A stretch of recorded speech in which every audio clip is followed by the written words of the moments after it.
Alright, so welcome back to the next portion, which we are going to discuss three concepts that we have already learned so far, something new in this whole chapter, called expectation, variance, and this idea of binomial distribution. So again, right, x over here is a discrete random variable. And discrete random variable means that it takes on a specific value within a range.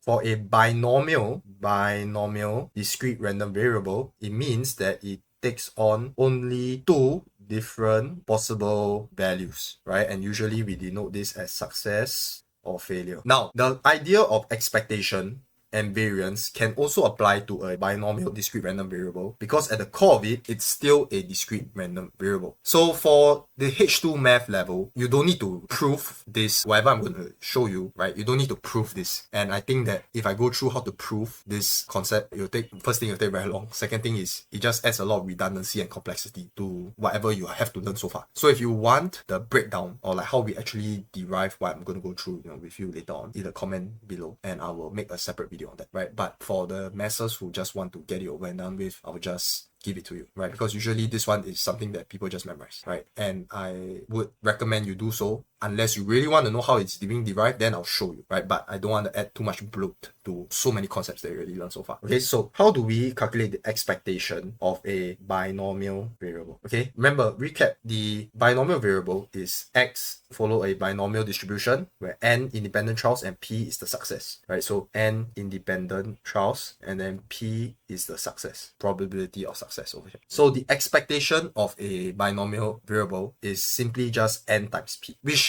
intuitively kind of makes sense, right? You have n independent trials. Each trial has a probability of success of p. So n times p will give you the expectation of the value, the expected value, right? Kind of makes sense. So that's the first thing that you need to know. Next, the variance of x binomial variable, the variance of it over here is just n p bracket 1 minus p. So it's just your expectation times 1 minus p. This is the second one. So just to let you know, this is given in your MF27 at the time of filming this, but in the future it might be changed the addition, but it's in your formula sheet. So you can just refer to your formula sheet for these two over here. Okay, and again, if you want me to go through how exactly we derive these formulas, let me know. I'll create a separate video on that for students who want to take their learning really further. Otherwise, that's it for this portion over here. I don't really want to add too much bloat to whatever you know so far. Okay, so that would be it for this portion here. So now feel free to pause this video here to tackle this question on head, and we will actually run through this question together right now. So feel free to unpause it when you're ready. Okay, otherwise let's go through this. So we have a random variable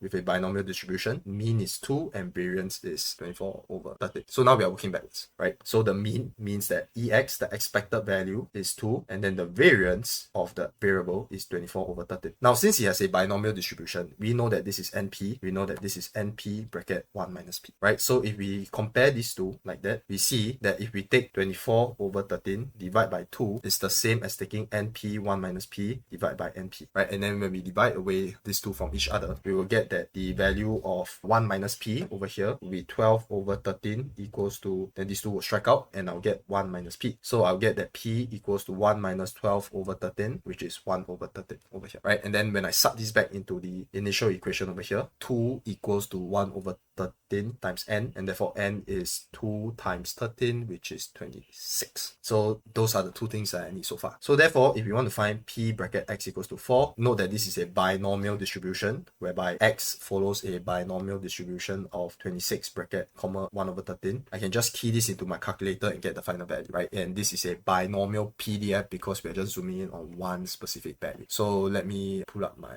TI 4 plus CE here. Okay, so again, we are going to go to binomial here, and then we are going to go down to PDF, right? Specific value. Enter. Now, how many trials do we have so far? We can see that we have total of 4, so 26 trials, right? 26 trials. So I'm just going to put 26. Enter. Probability of success would be 1 over 13. So 1 divided by 13. And then x would be 4, right? So 4. Enter, paste, and then you can leave it as that, or you can leave it as a fraction. So let me see if I can change it into a fraction. Nope. So I'll just leave this in 3SF, and it'll be 0.08997 ... and therefore the final value would be 0.090023 right? And that's the final answer to this question over here. All right, so that's it. Let me know if you got any other questions for this, and otherwise we'll move on to the last concept for this chapter shortly. I'll see you there.